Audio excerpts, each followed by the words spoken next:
अब भाइहरूसँग काम गर्नुभन्दा पहिला जुन चाहिँ अब हामीले चाहिँ फिजिकल्ली चाहिँ बन्ने रिलेसनकै आधारमा चाहिँ कामहरू आइरहेको थियो।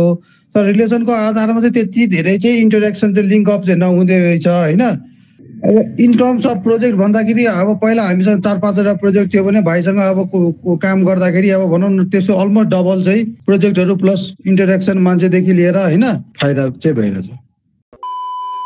नमस्ते सबैजनालाई, म जेनिस र आजको भिडियोमा चाहिँ हामी मानन्द दाईसँग कुरा गर्नेछौँ। उहाँले हामीसँग काम गरेको केही महिना भएको छ। सो उहाँको कन्स्ट्रक्सन कम्पनीको के कसरी काम आइरहेछ भनेर डिस्कस गर्नेवाला छु। मानन्द दाई, तपाईँको इन्ट्रोडक्सनदेखि जाऊँ न त। नमस्कार, नाम मानेन्द्र शाह हो। म सिभिल इन्जिनियर हो प्लस कन्स्ट्रक्सन कम्पनी अहिले चलाइरहेको हो। दाई, अनि हामीसँग काम गर्नुभन्दा अगाडि तपाईँको कम्पनीको काम कसरी आइरहेको थियो र के कस्तो भइरहेको थियो तपाईँको? अब भाइहरूसँग काम गर्नुभन्दा पहिला जुन चाहिँ अब हामीले चाहिँ फिजिकल्ली चाहिँ बन्ने रिलेसनकै आधारमा चाहिँ कामहरू आइरहेको थियो। तर रिलेसनको आधारमा चाहिँ त्यति धेरै चाहिँ इन्टरेक्सन चाहिँ लिङ्क अप चाहिँ नहुँदै रहेछ होइन। अब आफ्नै साथीभाइले पनि काममा ट्रस्ट नगर्ने होइन, ल उसले कम्पनी खोलेको छ होइन, त्यो हिसाबमा चाहिँ काम त आउने नै हो। तर फाटफुट्ट चाहिँ जति आउनुपर्ने आउटपुट चाहिँ त्यति आइरहेको थिएन। तर भाइको सुविधा लिएर हामीले होइन चाहेको भन्दा बढी चाहिँ रिजल्ट आइरहेछ।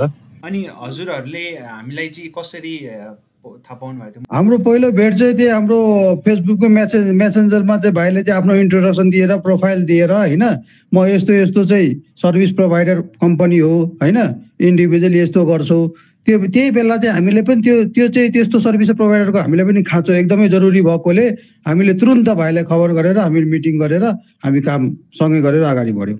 अनि हजुरहरूको अहिले हामीसँग काम गरिसकेपछि यो जुन केही महिनामा तपाईँहरूले हामीसँग काम गर्दाखेरि हजुरलाई अहिले कतिको इम्प्रुभमेन्ट पाउनु भएको छ, जुन पहिले जुन तपाईँको रिफरबाट वर्ड अफ माउथबाट आउनुभन्दा? अब इन टर्म्स अफ प्रोजेक्ट भन्दाखेरि अब पहिला हामीसँग 4-5वटा प्रोजेक्ट थियो भने भाइसँग अब काम गर्दाखेरि अब भनौँ न त्यसको अलमोस्ट डबल चाहिँ होइन प्रोजेक्टहरू प्लस इन्टरेक्सन मान्छेदेखि लिएर होइन अलमोस्ट डबलकै त्यो प्रफिट फाइदा चाहिँ भइरहेछ। त्यसो भए हजुरले ओभरअल हाम्रो जुन यो एजेन्सी छ प्रोजेक्ट आयो, कुनै पनि अरू मान्छेलाई तपाईँले रेकमेन्ड गर्नुहुन्छ कि हुन्न, र रेकमेन्ड गर्दाखेरि के चाहिँ सजेसन दिनुहुन्छ उहाँले यदि सोचिरहनु भएको छ अहिले यो गर्ने कि नगर्ने भनेर? होइन, मेरो रिकमेन्डेसन एकदम 100% हुन्छ। भाइको चाहिँ टेक्निकल सपोर्ट लिएर काम गऱ्यो भने जे होस् आफ्नो प्रोजेक्टलाई होइन फाइदा हुने नै हुन्छ होइन। हामीलाई फाइदा नै भएर हामीले यसरी चाहिँ भाइसँग कुराकानी गरेर हामी अहिले पनि कन्टिन्यू गरिरहेछौँ होइन। यदि फाइदै नभएको भए त हामी होइन भाइसँग त टचअपमै थिएनौँ, पहिला पनि हाम्रो त्यही अन्डरस्ट्यान्डिङ थियो होइन।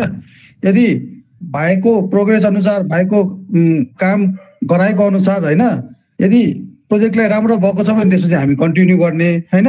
त्यही भएर अहिले पनि कन्टिन्यू गरिरहेछ भाइहरूलाई। हुन्छ, थ्याङ्क यू मानन्द दाइ।